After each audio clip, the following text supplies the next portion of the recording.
ராதே ராம் ராம். நம்ம யாத்திரையெல்லாம் போனோம்னா இப்போ பிருந்தாவனம் போகிறோம்னு வச்சுக்கோங்க.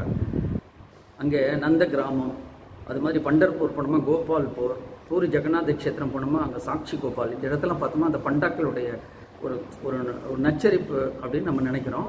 ஒரு தொந்தரவு இருக்கும், அவங்க காசு கேட்பாங்க.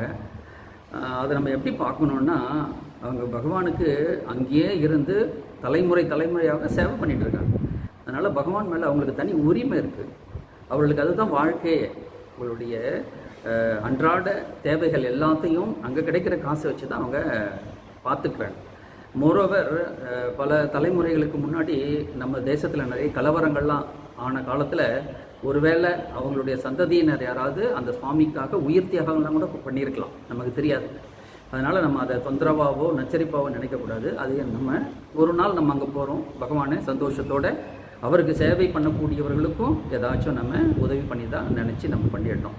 ஒரு தேனை எடுக்கணும் அப்படின்ட்டா தேனியுடைய கடியை நம்ம தாங்கி கொள்ள வேண்டும், பொறுத்து கொள்ள வேண்டும். அப்போ தான் தேனுடைய சுவையை நம்ம அனுபவிக்க முடியும் இல்லையா? அப்படி எடுத்துக்கிட்டோம். ராதே ராதே.